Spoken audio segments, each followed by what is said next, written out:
be unto you. My name is Tamar Yisrael, and you're watching Beyond the Surface. Have you ever wondered why war and violence ravage the earth? Why mankind just don't seem to get along and love one another? Why are there floods, famine, earthquakes, homelessness, death, and disease amidst the society of opulence, wealth, and great resources? Why do floods, wildfires, hurricanes, and drought plague the globe, claiming the lives of thousands each year? Why, after almost 400 years in this country, is the American Negro still treated as unwanted, second-class citizens, as evidenced by the aftermath of Hurricane Katrina? To obtain the answers to all these questions, you must begin to look beyond the surface. You see, we live in a world of great illusion, crafted by the master deceiver, Lucifer, the devil, the prince of darkness. In order to uncover these hidden mysteries, you must begin to open your eyes to divine consciousness. And only Yahweh, our Heavenly Father, can part back the curtains of your darkened mind so that you may see into His glorious light. Beyond the Surface is a documentary formatted program designed to reveal the unknown hidden mysteries of the earth to you. Only then will you truly begin to understand why there is so much trouble in the world. On Beyond the Surface, we'll explore topics regarding current world news events, history, technology, religion, and science through graphics, narration, and music.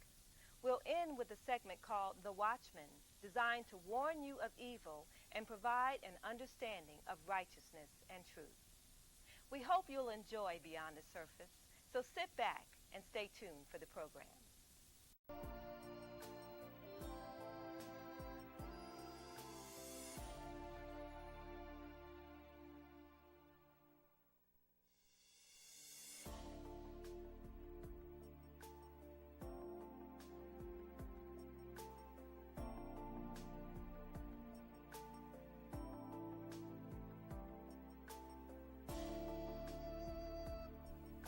Beyond the Surface presents The Treaty of Rome, narrated by Tamar Yisrael. It's been 50 years since the original signing of the Treaty of Rome, and the unification of Europe grows ever closer. Why is it happening, and where will it lead? In March 1957, delegates from 6 Western European countries signed the Treaty of Rome, which brought the European Economic Community into existence, laying the foundation for the powerful European Union we see today.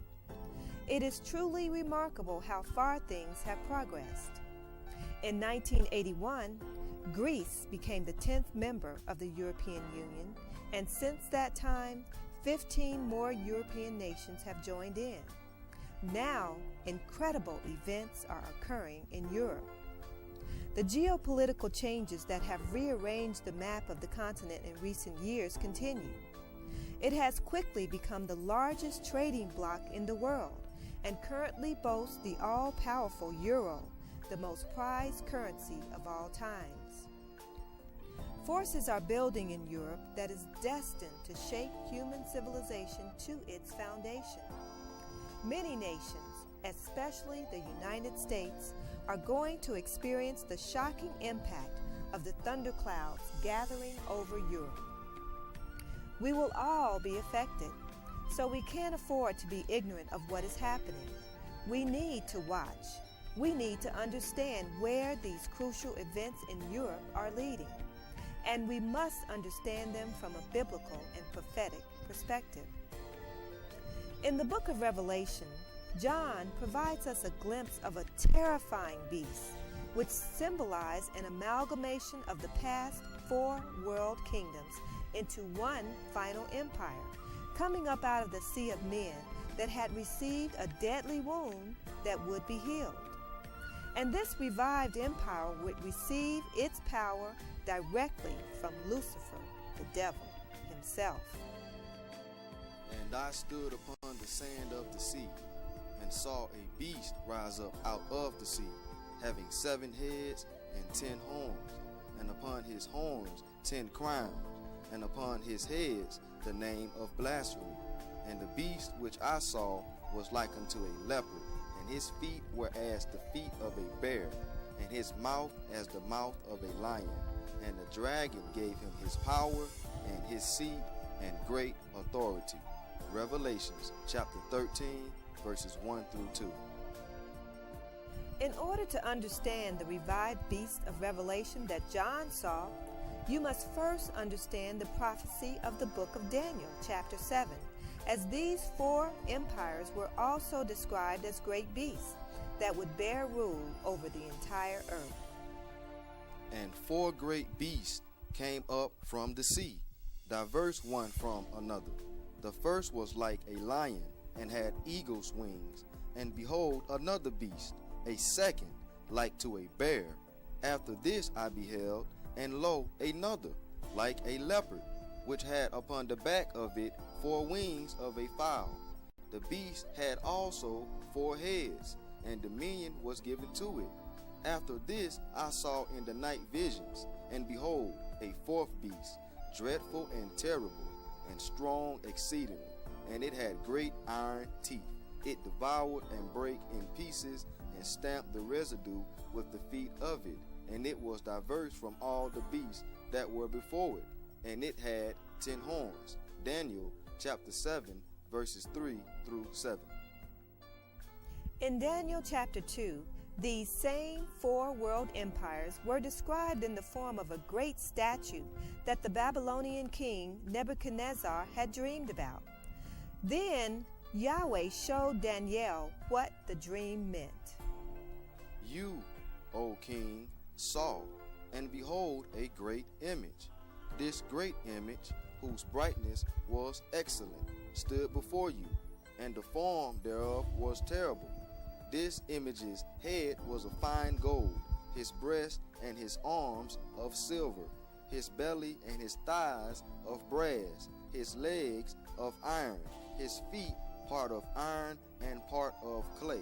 Daniel chapter 2, verses 31 through 33. Since Nebuchadnezzar was the head of the Babylonian Empire, which virtually ruled the then known world, he was the head of gold, and was also the lion beast with wings of Daniel chapter 7. But the prophecy meant that another empire would arise and overtake it. Every ruler would like to think that he will never be defeated, but that doesn't happen. Someone should remind George W. Bush, the president of the United Snakes of America, of this well-known historical fact. The second empire was silver, meaning that it was inferior to the first in many ways. It was represented by the 2 arms and breasts of the great image of Daniel chapter 2, and by the bear in Daniel chapter 7. Any student of world history knows that this second empire was that of the Medes and the Persians. The Medo-Persian Empire gave way to the Greeks in 331 BC. The empire represented by the belly and thighs of brass of the great statue, and by the leopard with 4 heads and wings in Daniel chapter 7. The Greeks gave way to the Romans, the 4th world empire, represented by the iron legs of Nebuchadnezzar's image of Daniel chapter 2, and by the dreadful and terrible beast that had great iron teeth in Daniel chapter 7.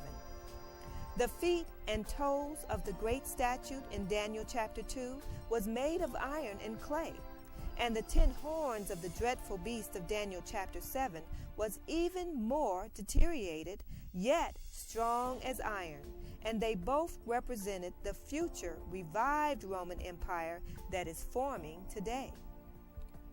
But listen to what the scriptures say will happen to this revived Roman Empire. You saw till that a stone was cut out without hands, which smote the image upon his feet that were of iron and clay, and broke them to pieces. Then was the iron, the clay, the brass, the silver, and the gold broken to pieces together, and became like the chaff of the summer threshing floors. And the wind carried them away, that no place was found for them, and the stone that smote the image became a great mountain and filled the whole earth. Daniel chapter 2, verses 34 through 35. When the stone comes out of heaven and lands on these feet of iron and clay, they will break. The stone from heaven represents the second coming of the King of Kings, Yahshua the Christ, a black Hebrew Israelite and Jewish Messiah. He will destroy this revived Roman Empire and will set up an earthly kingdom where his people, the so-called Negro, shall be the rulers, and this kingdom shall never be destroyed. I saw in the night visions, and behold, one like the Son of Man came with the clouds of heaven, and came to the Ancient of Days, and they brought him near before him. And there was given him dominion and glory and a kingdom, that all people, nations, and languages should serve him. His dominion is an everlasting dominion, which shall not pass away, and his kingdom that which shall not be destroyed. Daniel chapter 7, verses 13 through 14. These last four world empires, Babylon, Medo-Persia, Greece, and Rome, have all come and gone. Rome was in the height of its power during the time of Christ.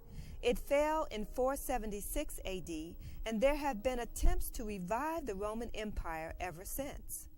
This prophecy is literally coming to pass in our lifetime. While many in our modern secular society view the Bible as a source of solace and comfort, they fail to see its relevance to history and current world affairs, especially the so-called Negro. Yet prophecy is the record of selected world events written in advance, and all prophecy pertains to what will happen to the so-called Negro, Yahweh's holy people. So how did the coming together of the Treaty of Rome all begin? Well, the 50s ended and the 90s began with a series of sudden, jolting, totally unexpected events. In November 1989, the infamous Berlin Wall crumbled. The line that divided Germany for more than 50 years had disappeared almost overnight. By August 1990, East and West Germany had been reunited. In a matter of weeks, the once powerful Soviet Union had begun to be dismantled.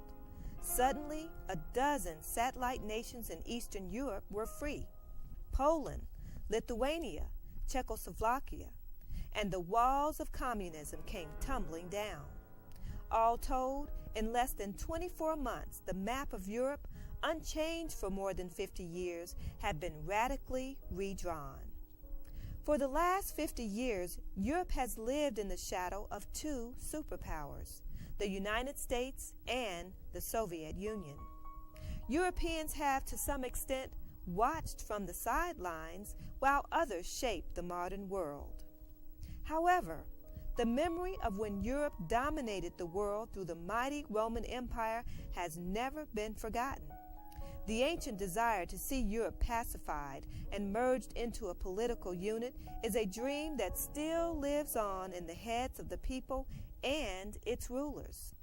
In fact, it has been the ultimate aim of generations of men with money and power who have been inducted into demon-controlled secret societies, including many right here in the United States of America, to bring this final revival of the old Roman Empire about.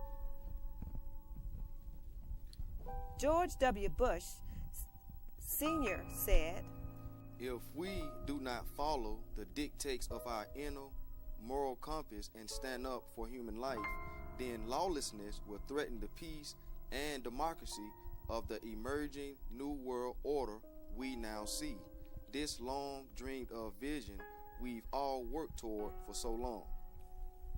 Pope John Paul II said, "To bring about peace, there needs to be a new respect for international law and the creation of a new international order." These demon-controlled leaders are making this out to be a good thing, but make no mistake, it will be the worst governmental structure that has ever been set up upon the face of the earth. All praises be to the Most High that this dreadful empire will only last for 3½ years. Then it will be destroyed before it destroys all mankind and the earth. And I saw one of his heads as it were wounded to death, and his deadly wound was healed. And all the world wondered after the beast, and they worshipped the dragon, which gave power unto the beast. And they worshipped the beast, saying, Who is like unto the beast? Who is able to make war with him? And there was given unto him a mouth speaking great things and blasphemies, and power was given unto him to continue 42 months. Revelation chapter 13, verses 3 through 5. Ever since the original Roman Empire broke up into pieces around 476 AD, there have been many men who have tried to unite Europe again and regain its former power. Charlemagne tried it around 800 AD. He became the emperor of the Holy Roman Empire, but he never got it all together. The Germans took over Italy around AD 960. They installed a king and called him Kaiser, which means Caesar in German.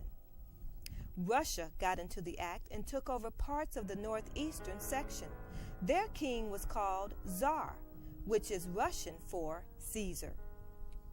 Napoleon Bonaparte made a great try at it, but was defeated at Waterloo. The Germans tried it again in World War I under the Kaiser and in World War II under Hitler. In all these wars for the last 1,500 years to unite Europe into one empire, countless millions of soldiers and civilians have died. No one man or army could join all the iron and clay toes and the 10 horns together again. But Bible prophecy indicates that a European leader will do this in the coming near future. And it looks like this future might be arriving as the European countries are forming an alliance with a common market and with a common currency. And they are doing it without firing a shot. It is to these deeply ingrained goals and traditions that French statesman Jean Monnet and other visionaries have looked to their quest to unite Europe and restore its lost grandeur. In fact, referring to the 1957 Treaty of Rome, Henry Spack, the former Secretary General of NATO, admitted in a BBC documentary on the European Union that We felt like Romans on that day. We were consciously recreating the Roman Empire once more. the European Union is the revived Roman Empire that is set and destined to eclipse the United States economically and politically on the world stage. Bible prophecy forewarns that all of the nations will be brought to their knees before the EU's future economic policies. And the euro is destined to overtake and replace the US dollar as the world's strongest currency. The euro dollar will then become a global monetary system that, according to prophecy in the book of Revelation, will soon become an electronic, cashless system where no one will be able to buy or sell without the future mark of this EU beast. So, how will this revived Roman Empire impact the so-called Negro, the true Jews?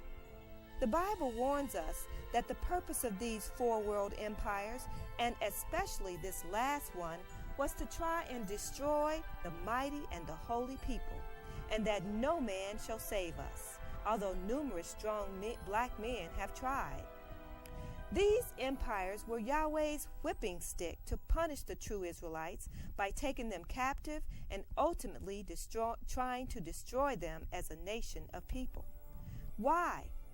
Because Satan does not want the so-called Negro to fulfill their biblical destiny as rulers of the earth at the return of Christ. Thus saith Yahweh, Behold, I will lift up mine hand to the Gentiles, meaning the European nations. See Genesis chapter 10, verses 1 through 5.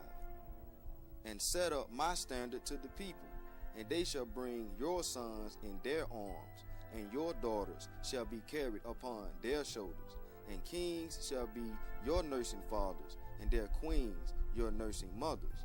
They shall bow down to you with their face toward the earth, and lick up the dust of your feet. And you shall know that I am Yahweh, for they shall not be ashamed that wait for me. Shall the prey be taken from the mighty, or the lawful captive delivered? But thus saith Yahweh, even the captives of the mighty shall be taken away, and the prey of the terrible shall be delivered. For I will contend with him that contend with you, and I will save your children, and I will feed them that oppress you with their own flesh, and they shall be drunk with their own blood, as with sweet wine. And all flesh shall know that I, Yahweh, am your Savior and your Redeemer, the mighty one of Jacob. Isaiah chapter 49, verses 22 through 26. So how will the EU, the revived Roman Empire, impact those of us living in the age of its final restoration today? First, let's examine the exploits of the Caesars of the Roman Empire of the past, the legs of iron and the ferocious beasts with great iron teeth, regarding their intolerance of Yahweh's holy laws and their ill treatment of his holy people. Then we can clearly see how we will be impacted today as they go about to try and destroy us once and for all. Julius Caesar. The first Roman emperor, Julius Caesar, declared himself a living God and changed Yahweh's established calendar times and laws. Julius changed the beginning of the year from the biblical month of April, Abib in Hebrew, to January in honor of Janus, the two-faced Roman god who looked back into your past and forward into your future. Hence, the making of New Year's resolutions. It is this pagan god whom you worship at midnight on December 31st. Julius Caesar was also responsible for changing the beginning of a new day from the going down of the sun at evening time to 12 o'clock midnight. The 7th month of the year, July, is named in honor of this Roman Caesar. The prophecy regarding this Roman beast were phenomenally accurate. Thus he said, the fourth beast shall be the fourth kingdom upon the earth, which shall be diverse from all kingdoms, and shall devour the whole earth, and shall tread it down, and break it in pieces. And he shall speak great words against the Most High, and shall wear out the saints of the Most High, and think to change times and laws, and they shall be given into his hand until a time and times and the dividing of time. Daniel chapter 7, verses 23 through 25. The so-called Negro, the most hated and despised nation upon the face of the earth, are the saints of the Most High. And history is proof that Europeans of the Roman Empire have truly worn us out and changed Yahweh's times and laws throughout the past 2,000 years. Augustus Caesar. Augustus was the nephew of Julius, and he was also considered to be a living god. The 8th month of the calendar, August, is named in this Caesar's honor. Augustus is responsible for setting up an Edomite named Herod to be king over the Jews in Jerusalem. It was during an era of peace in his reign that Yeshua the Christ was born in Bethlehem. Herod, fearful of the birth of the true heir to the throne of Israel, Yeshua, the Anointed One, ordered the murder of all Hebrew babies in Bethlehem ages 2 years old and under. Tiberius Caesar. Tiberius was the adopted son of Augustus, and he served as Roman emperor during the time of the death and resurrection of the Messiah. Pontius Pilate, the Roman governor of the land of Judea, had him nailed to a tree only after his efforts to release him proved to no avail. Crucifixion was a horrendous method of Roman punishment and death. The worst part about it was that our own nation, the Jews, today known as Negroes or African Americans, gave the Messiah up to be killed and desired that Barabbas, a murderer and a thief, be set free in his place. This is the real reason why our nation was sold as slaves into Africa and subsequently brought to the Americas as slaves and now captives. So the next time you're looking in the mirror, wondering why we're treated so inhumanely, remember that the Messiah's blood is on our hands. But the Romans executed him. We've paid a dear price, and so will they. And it shall come to pass in that day that I will seek to destroy all the nations that come against Jerusalem, and I will pour upon the house of David and upon the inhabitants of Jerusalem the spirit of grace and of supplication. And they shall look upon me whom they have pierced, and they shall mourn for him as one mourneth for his only son, and shall be in bitterness for him as one that is in bitterness for his firstborn. Zechariah chapter 12, verses 9 and 10. Caligula. Caesar Caligula was a Roman madman of the worst kind, and he despised the Jews. He proceeded to order a statue of himself as a young Jupiter to be placed in the temple at Jerusalem. Here is an historical account of what happened. Caligula believed the Jews disrespected the office of emperor. He ordered the new governor of Syria and Palestine, Publius Petronius, to put in Jerusalem's temple statues of himself as God incarnate, and he sent 2 legions with Petronius into Judea to meet Jewish resistance.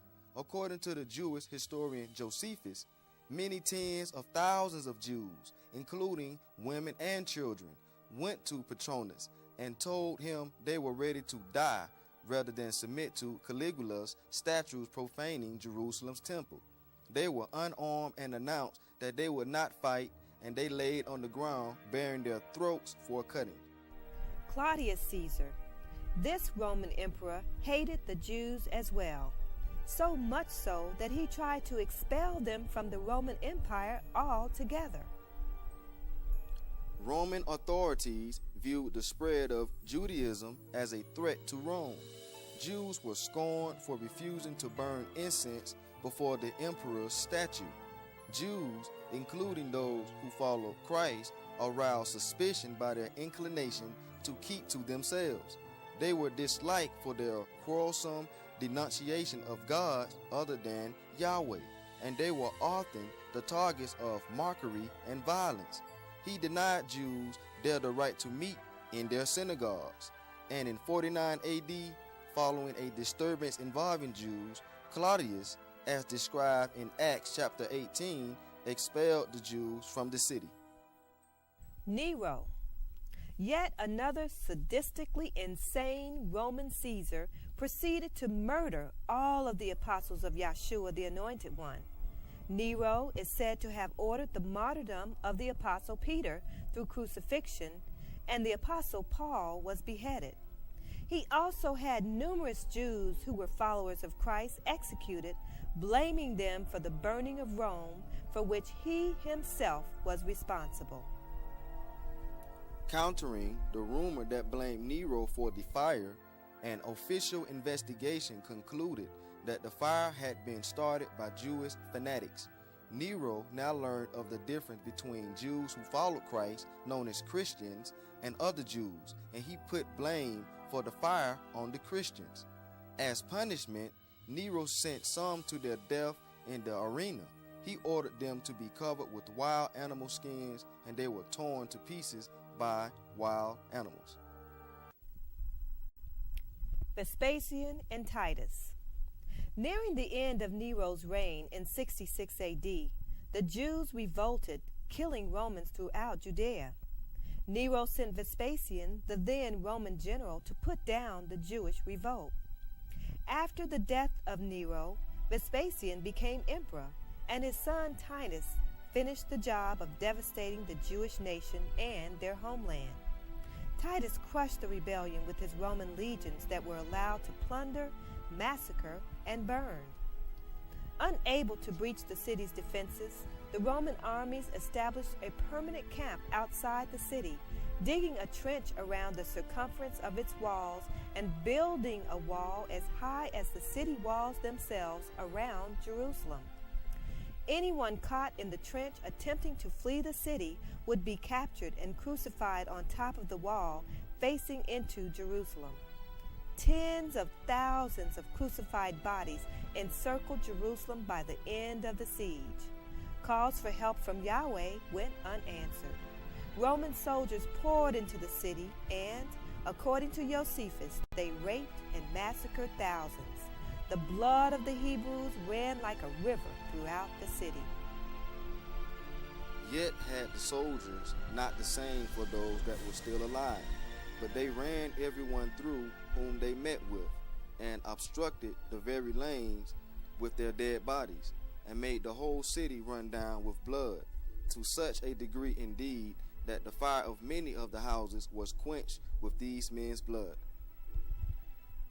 12,000 Jews, master craftsmen, were put to work building the magnificent Roman Colosseum. Built out of the booty from the Jewish war, the Colosseum was capable of holding some 50,000 spectators. Over 1 million Jews were killed by the Romans, and according to Josephus, the rest were sold as slaves into Africa. As for the rest of the multitude that were above 17 years old, he put them into bonds and sent them to the Egyptian mines. Titus also sent a great number into the provinces as a present to them, that they might be destroyed upon their theaters by the sword and by the wild beasts. But those that were under 17 years of age were sold for slaves. This is how the Hebrews became slaves in Africa. Hundreds of years later, the Africans turned around and sold their Jewish slaves right back to the Europeans during the transatlantic slave trade. The famous Ark of Titus still stands in Rome as a stark reminder of the destruction of the Jews and their holy city, Jerusalem. It depicts Roman legionnaires carrying off the temple of Jerusalem's treasuries, including the menorah. Yahweh's judgment upon his people, the true Jews, had finally come to pass with precise accuracy. Even the Messiah foretold of the Roman invasion and subsequent captivity of his people in Luke 21 and Matthew chapter 24. And when ye shall see Jerusalem compassed with armies, then know that the desolation thereof is near. For there shall be great distress in the land, and wrath upon this people, and they shall fall by the edge of the sword, and shall be led away captive into all nations. And Jerusalem shall be trodden down of the Gentiles, until the times of the Gentiles be fulfilled. Historian C.H. Spurgeon had this to say: The destruction of Jerusalem was more terrible than anything that the world has ever witnessed, either before or since. Even Titus seemed to see in his cruel work the hand of an avenging God. Vespasian issued an ancient Roman coin commemorating this event. The inscription reads, Evdea Capta, meaning Judah captured. The coins were issued throughout the Roman Empire, and Judah was represented by a crying woman. This represented the end of the Hebrew Israelites as a nation of people. Scattered throughout the world as captives and slaves, we continue to sing of our homeland, Jerusalem, Israel, and pray to our God for deliverance once and for all. Centuries after the destruction of Jerusalem and the enslavement of the true Jews, the scriptures tell us that Rome gobbled up the 7 churches that the Apostle Paul set up in Asia Minor. In 321 AD, Emperor Constantine, an ardent sun worshiper, made Christianity the legal religion of the Roman Empire. But it had everything to do with pagan sun worship and nothing to do with the Jewish culture of Christ, the apostles, and the early Jewish disciples called followers of Christ, or Christians. First, they changed the Sabbath from the seventh day to the first day, Sunday, in honor of the sun god Sol Invicti. Sol Invicti was kept on the emperor's coins even after his conversion to Christianity. So what we have here is evidence that although Constantine professed Christianity, he maintained his pagan religious beliefs in the sun god as well. Next, they refused to keep the Jewish holy days, including Passover, and instituted the keeping of Easter and all other paganistic holidays at the Council of Nicaea in 325 AD. Then they changed the name of Yeshua to Jesus, or Jesus, a Greek Latinized version in honor of their pagan gods Jupiter and Zeus. Next, they established a formidable priesthood of bishops and cardinals after the old pagan order refused to allow people to read the scriptures for themselves, and pagan priests began interpreting the Bible to the ignorant masses, as it is to this very day.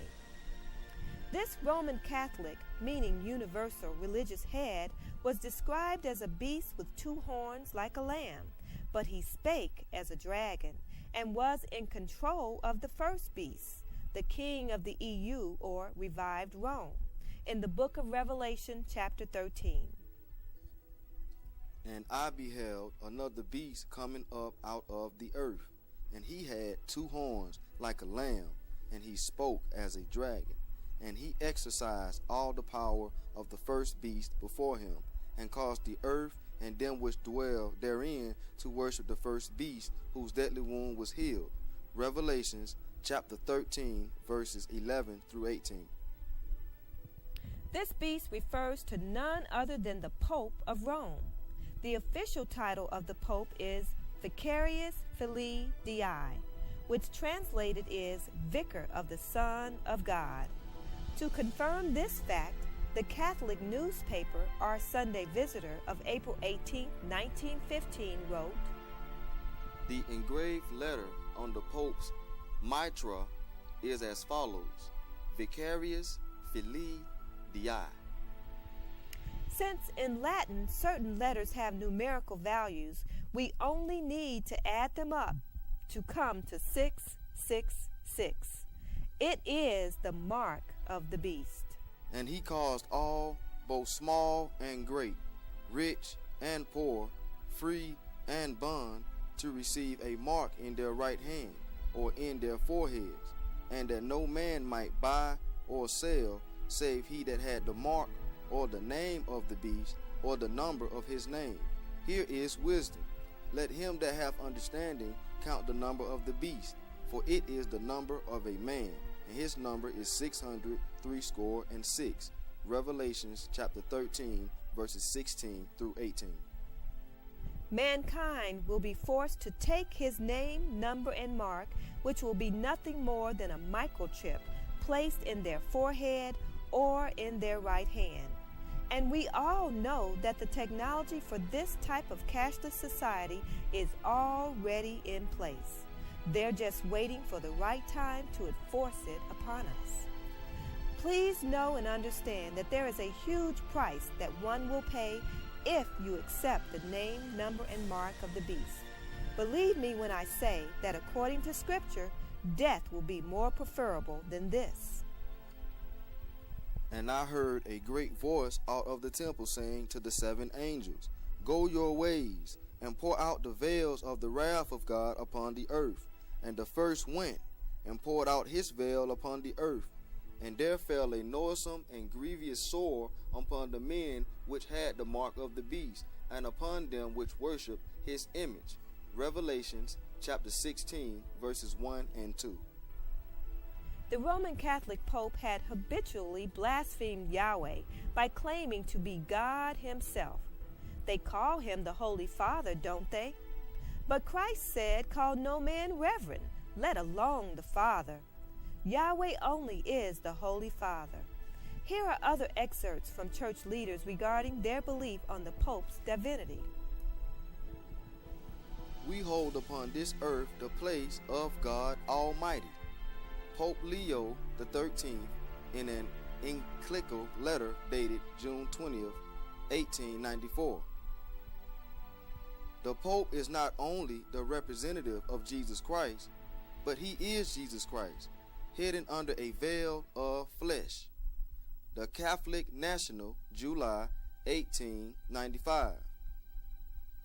But the supreme teacher in the church is the Roman pontiff, who requires complete submission and obedience of will as to God himself. Pope Leo XIII, the Great Encyclical Letters, page 193.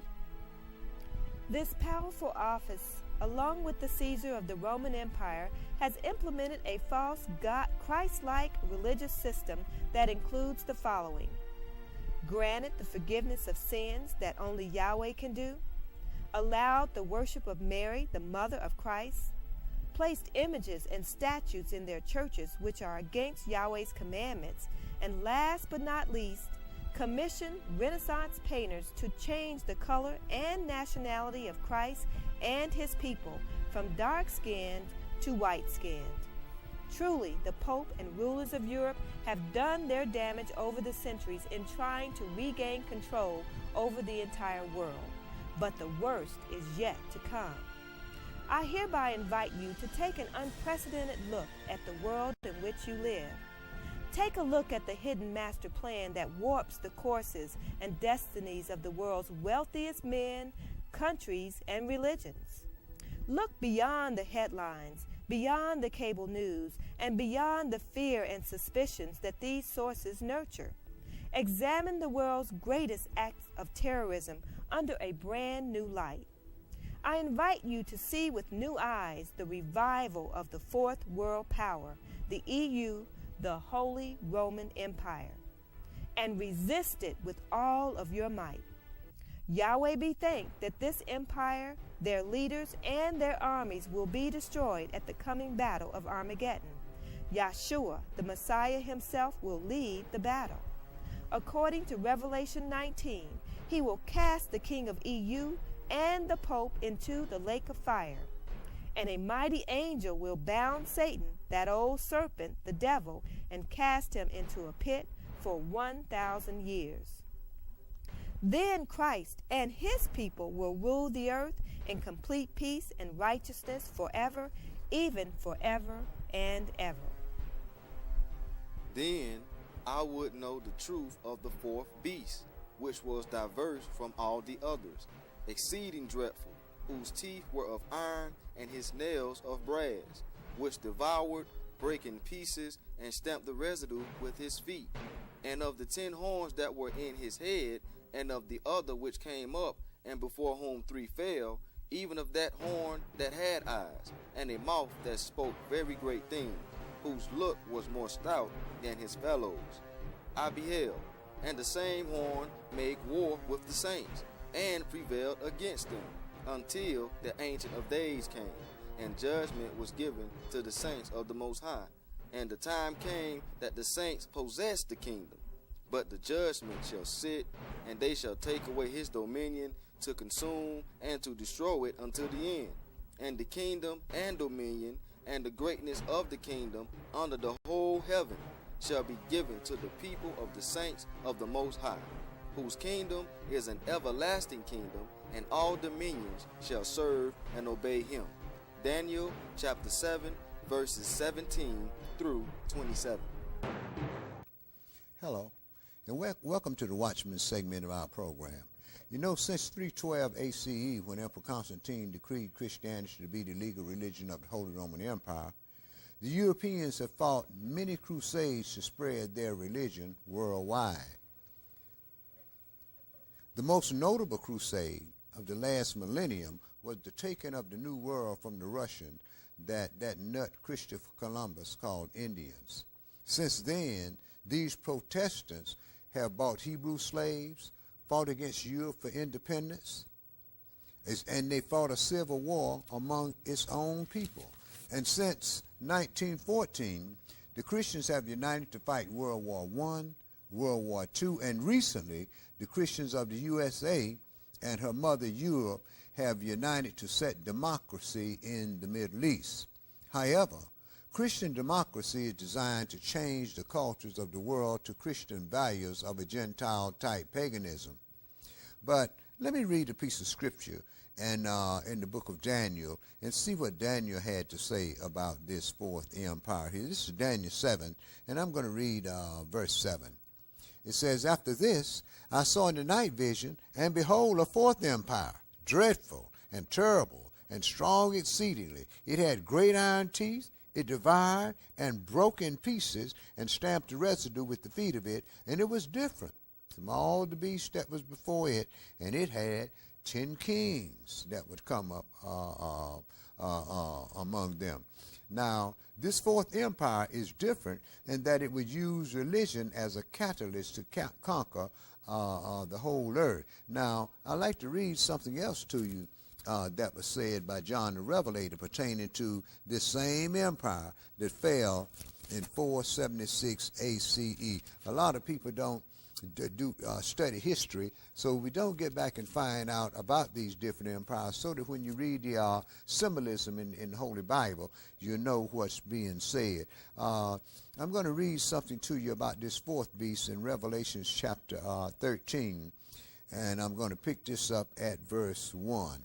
It says, "And I stood upon the sands of the sea, and I saw an empire rise up out of the sea, having 7 heads and 10 horns, and upon his horns 10 crowns, and upon his heads the name of blasphemy." Well, the 7 heads are the 7 rulers that ruled the 4 empires that came up on the earth from 606 BC, with the Caesars being the 7th heads, and the 10 horns are 10 kings that came up to try to revive the Holy Roman Empire that fell in 476 AD. And incidentally, when the Roman Empire fell, they divided among everyone but our people.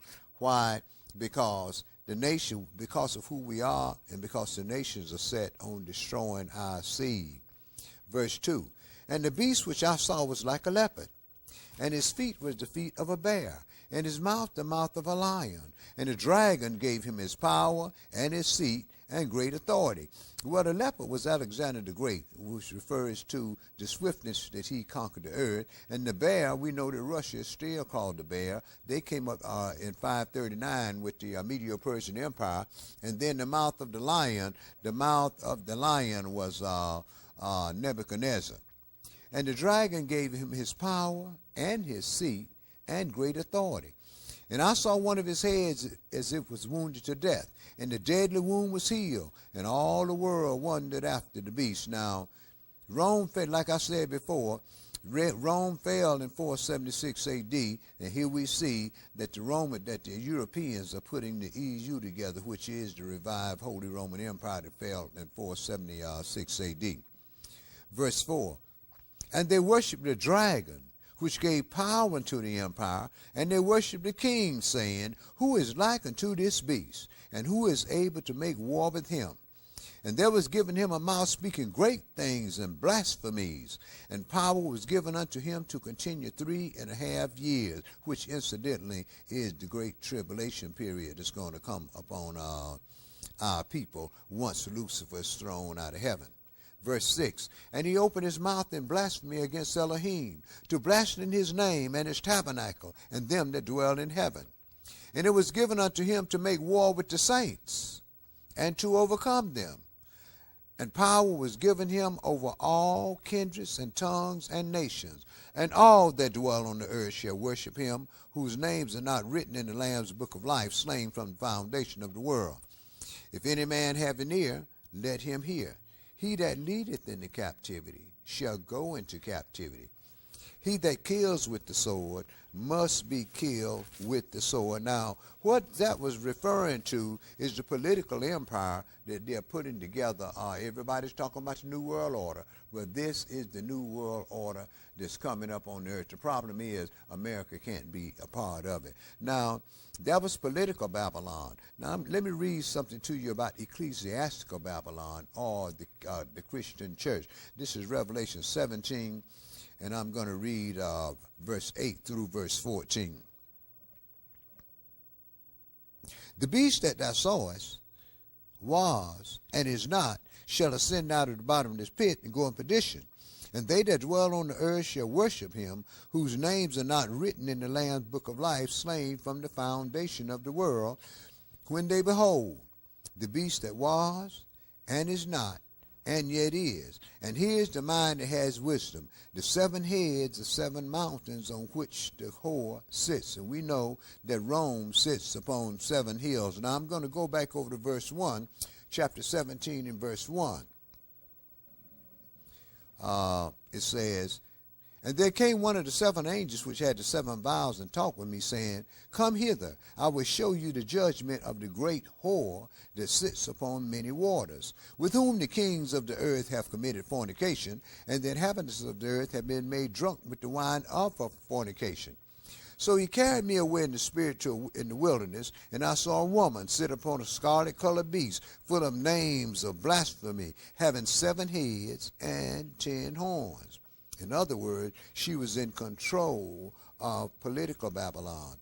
And the woman was arrayed in purple and scarlet color, and decked with gold and precious stones and pearls, having a golden cup in her hand full of the filthiness of her abomination. And upon her forehead was a name written, Mystery, Babylon the Great, the mother of harlots and abominations of the earth. And I saw the woman drunken with the blood of the saints, and with the blood of the martyrs of Yeshua. And when I saw her, I wondered with great admiration. Now I'm going back over and pick this up at verse 11. It says, And the beast that was and is not, even he is the 8th and is of the 7th, and goeth into perdition. And the 10 horns which you saw are 10 kings, which have received no kingdom as yet, but receive power 1 hour as kings with the beast. These have one mind, and shall give their power and strength unto the empire. These shall make war with the Lamb, and the Lamb shall overcome them, for he is Lord of lords and King of kings, and they that are with him are called and chosen and faithful. So as we see, this empire is gearing up to fight the Messiah when he returned. Now understand now, this is the power of the Christian church that the Europeans set up. We just follow stuff because it's convenient. Now I'm going to go into chapter 19 and read what's going to happen to this beast once the Messiah, this empire, once the Messiah returns back to the earth. I'm going to pick this up in Revelations 19 and verse 19. And I saw the empire and the kings of the earth and their armies gathered together to make war with him that sat upon the horse and against his army. And the beast was taken, and with him the false prophet that walked miracles before him, with which he deceived them that had received the mark of the beast, and them that worship his image. These both, 2 people, were cast alive into the lake of fire burning with brimstone. And the remnant was slain with the sword of him that sat upon the horse, which the sword proceeded out of his mouth, and all the fowls were filled with their flesh. Now, when we consider the rise of the EU, the Europeans are reviving the so-called Holy Roman Empire, which fell in 476 AD. The goal of Lucifer's last empire is not only to destroy the Hebrews, our people, our chosen people that was chosen by Yahweh our Elohim, but the empire is gearing up to fight Yeshua at his return. Although we fill their churches every first day of the week, although we've tried to integrate and live as these heathen Gentiles live and worship their Jesus, today our males are being destroyed and incarcerated in alarming numbers. Our families are being destroyed.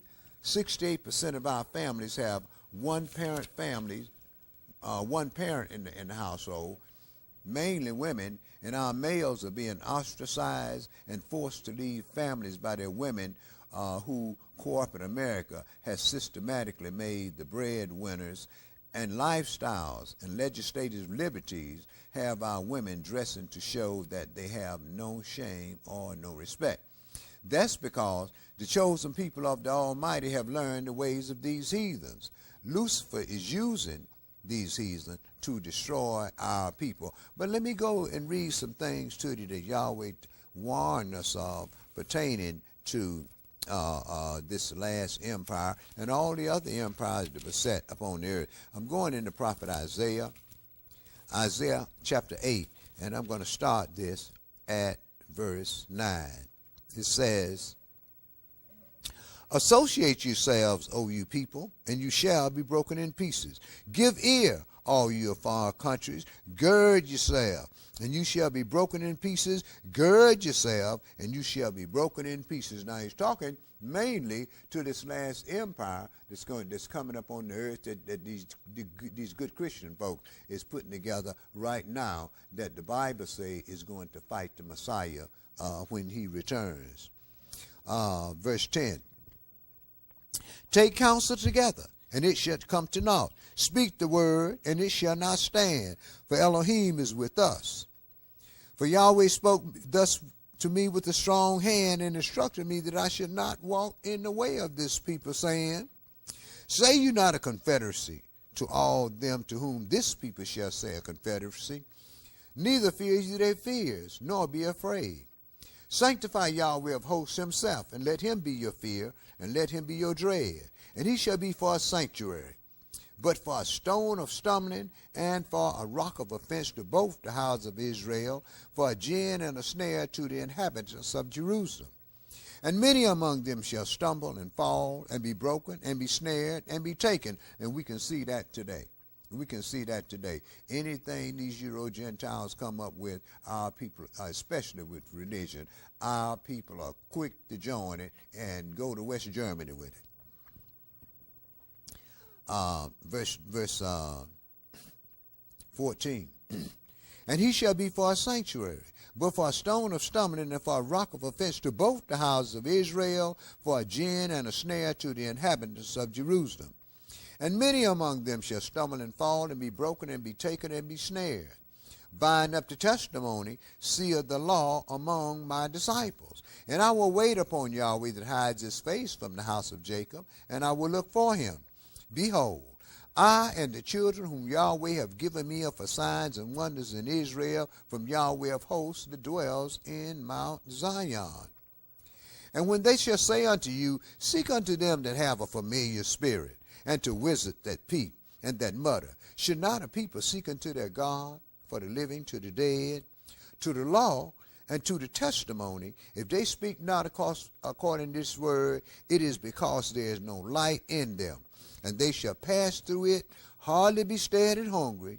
And it shall come to pass that when they shall be hungry, they shall fret themselves, and curse their king and their God, and look upward.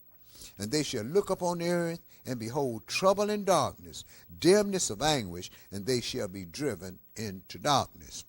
Nevertheless, the dimness should not be as it was in her vexation, when at first he lightly afflicted the land of Zebulun and the land of Naphtali, and afterward did more grievously afflict her by the way of the sea beyond Jordan in Galilee of the Gentiles.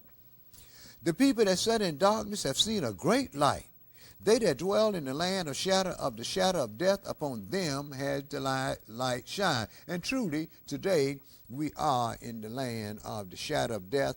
And if you read the King Alpha plan on the internet, it's REX 84. If you read that plan, they tell you systematically how they plan on destroying our people when the economic revolution come down. Verse 3. You have multiplied the nations and not increased the joy. They joy before you according to the joy of harvest, and as men rejoice when they divide the spoil. For you have broken the yoke of his burden, and the staff of his shoulder, the rod of the oppressor, as in the day of Midian. For every battle of the warriors with confused noise and garments rolled in blood. But this shall be with burning and fuels of fire. And when you read Ezekiel 39th chapter, that is what's going to take place at the war of Armageddon. Ezekiel 39 and Joel 2, and then you can go back and pick it up at Zechariah chapter 12 up through chapter 8 rather, up through chapter 14. Isaiah 9 and verse 6. For unto us a child is born, unto us a son is given, and the government shall be on his shoulders, and his name shall be called Wonderful, Counselor, the Mighty Elohim, the Everlasting Father, the Prince of Peace.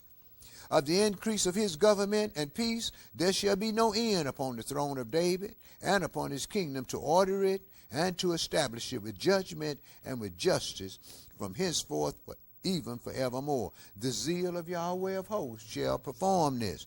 Yahweh has sent a word into Jacob, and it has lighted on Israel. This is the reason why you hear the things that you hear coming from the house of Israel, especially from the cultural center of the New Covenant Congregation of Israel.